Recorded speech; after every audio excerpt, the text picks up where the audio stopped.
Hi, good morning అందరికీ. పల్లెటూరి premier league season 2.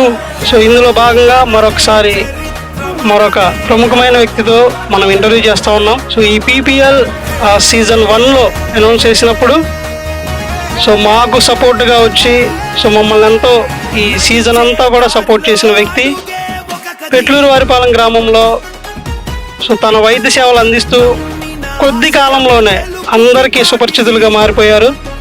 So అటువంటి వ్యక్తి. అలాగే మీరు చూసుంటే సో ప్రతి జెర్సీ వెనుక ఒక నేమ్ ఉంటుంది, ఒక బ్రాండ్ లాగా ఉంది.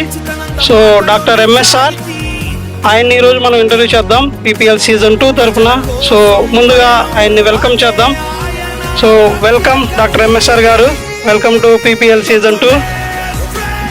థ్యాంక్ యూ సార్, మీరు సమయం ఇచ్చినందుకు thank you very much. So ముందుగా ఒక చిన్న బొకే మా పీపీఎల్ తరఫు నుంచి. సో ఒక చిన్న గిఫ్ట్ సార్ మా పీపీఎల్ తరఫు నుంచి. సో వెల్కమ్ సార్, మీరు మాకు టైం ఇచ్చారు, మీ విలువైన టైం ఇచ్చారు ఇంటర్వ్యూ కోసం.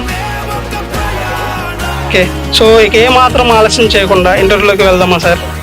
ఓకే, సో మొదటిగా మీ పేరు, మీ తండ్రి గారి పేరు, చిన్న ఇంట్రొడక్షన్ సార్ మీ తరపు నుండి. ఓకే, పర్వాలేదు. నా పేరు వచ్చేసరికి ముచ్చు శ్రీనివాసరావు అంటారండి నా పేరు. మాది వచ్చేసరికి వినుకొండ పక్కన చిన్న పల్లెటూరు తలార్లపల్లి అని చెప్పేటువంటి గ్రామం అది. కాకపోతే నేను పుట్టింది పెరిగింది మొత్తం సంతమారు అడ్డోట్లో పుట్టడం జరిగింది, అక్కడే పెరగడం, అక్కడే సంతమారులో చదవడం జరిగింది. ఆ తర్వాత ఇప్పుడు పెట్టుబడంలో నేను మ్యారేజ్ చేసుకోవడం వల్ల ఇక్కడికి వచ్చి మనం వైద్య సేవలు అందిస్తే ఇక్కడ మనం జీవనాన్ని కొనసాగిస్తూ ఉన్నాం అనమాట. మీరు పెట్లూరు మల్లుడు పెట్లూరు బలరాలుడు అనమాట.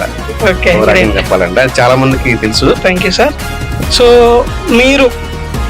మీ పేరు డాక్టర్ ఎంఎస్ఆర్. సో మేము జెర్సీల మీద వేసినప్పుడు అది ఎవరు అనే ఎగ్జైట్మెంట్ చాలా ఉంది.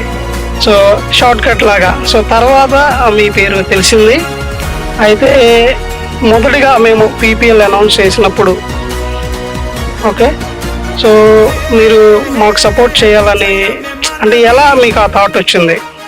సపోర్ట్ చేయాలనే థాట్ ఏం లేదండి. విషయం ఏంటంటే నేను కూడా ఒకప్పుడు గ్రామీణ క్రీడాకారిని కాబట్టి ఒక పెద్ద లీగ్ జరుగుతున్నప్పుడు ఖచ్చితంగా స్పాన్సర్స్ అనేది ఖచ్చితంగా సపోర్ట్ చేసేవాడు వ్యక్తులు ఖచ్చితంగా కావాలి. ఎందుకంటే అయితే క్రీడాకారులు బయటికి రావాలన్నా, వాళ్ళ ప్రతిభ బయటికి తీసుకురావాలన్నా కానీ ఖచ్చితంగా వెనకుండి ప్రోత్సహించే కొంతమంది ఉండాలి. వాళ్ళలో నేను కూడా భాగస్వామ్యం ఎందుకు నేను కూడా చాలా సంతోషపడుతున్నాను. మీ టీం మేనేజ్మెంట్ కానివ్వండి, మిగతా స్పాన్సర్స్ కానివ్వండి, అందరికి కూడా నేను చాలా చాలా ధన్యవాదాలు చెప్పుకుంటున్నాను. ప్రత్యేకంగా అంటూ మనం రావాలని రూల్ ఏం లేదు.